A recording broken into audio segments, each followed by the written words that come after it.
আসসালামু আলাইকুম সম্মানিত মৎস্যোদ্যোক্তা ভাই বন্ধুরা, আজকে আমরা এই ভিডিওতে জানবো জাতীয় পাঙ্গাস মাছের রেণুগুলো আমরা পুকুরে কীভাবে নার্সিং করতে পারি। আর নার্সিং করার ক্ষেত্রে আমাদের কি ব্যবস্থা করে নিতে হবে। আশা করি ভিডিওটা সম্পূর্ণ দেখবেন। আমরা জানি জাতীয় পাঙ্গাস মাছের রেণু আমরা কীভাবে বিক্রি করে থাকি, আমাদেরকে অনেক চাষিরা প্রশ্ন করে থাকে। আপনার স্ক্রিনে যে বোতলগুলো দেখতে পাচ্ছেন, অর্থাৎ যেখানে মাছের রেণু উৎপাদন করা হয়, এটাই আমরা এক বোতল বলে থাকি। এখান থেকে হাফ বোতল দেওয়া যায় বা ফুল বোতল দেওয়া যায়। যদি কোনো চাষি হাফ বোতল নিতে চায় তাহলে দেওয়া যাবে, আর যদি কোনো চাষি ফুল বোতল নিতে চায় তাহলেও দেওয়া যাবে। কিন্তু আমাদের লক্ষ্য হলো জাতীয় পাঙ্গাস মাছের রেণুগুলো আমরা যখন পুকুরে চাষ করব বা নার্সিং করব, তখন আমাদের পুকুরের পানির গভীরতা কতটুকু থাকলে এনাফ বা ভালো থাকে। তো সাধারণতভাবে রেণু যখন পুকুরে চাষ করা হয়, পুকুর সারা সিজ দিয়ে পুকুরের সারা মাটি সরিয়ে বা তলবস্থা থেকে মাটি সরিয়ে একটা পরিবেশ বজায় রেখে পুকুরটা নির্বাচন করতে হবে। আর দ্বিতীয় কথা হলো, পুকুরে পানি যখন আমরা পুকুরে রাখবো, মাছের রেণুগুলো যখন দিব, পানির গভীরতা থাকবে সর্বোচ্চ 2 ফিট বা 2.5 ফিট রাখলে এনাফ হয় বা ভালো হয়।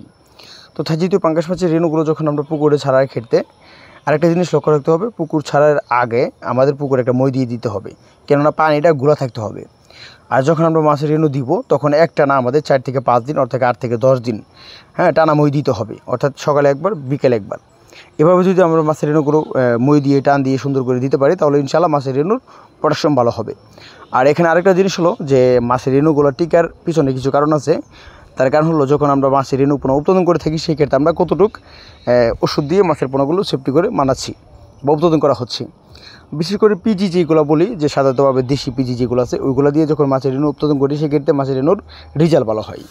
আর অন টাইম যে যখন একটা চাষির একটা মাছের উদ্যোক্তা যখন মাছের রেণু চাষ করে বা উৎপাদন করে থাকে, সেই ক্ষেত্রে দেখা যাচ্ছে ওই মাছের রেণুগুলো পুকুরে না গিয়ে একটা চাষির লস হবে, অর্থাৎ মাছের রেণু পোনা অত বেশি হবে না, বা যেখানে হওয়ার কথা 3 লাখ, এখানে হবে কি 20,000 থেকে 30,000 এরকম হয়ে থাকে।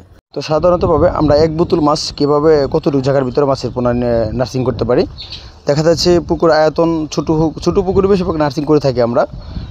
অর্থাৎ 12 শতাংশ পুকুর হলে যা আমরা এক বোতল রেণু মাছ ফুল বোতল মজুত করতে পারি বা নার্সিং করতে পারি, এদিকে আমরা লক্ষ্য রাখতে হবে।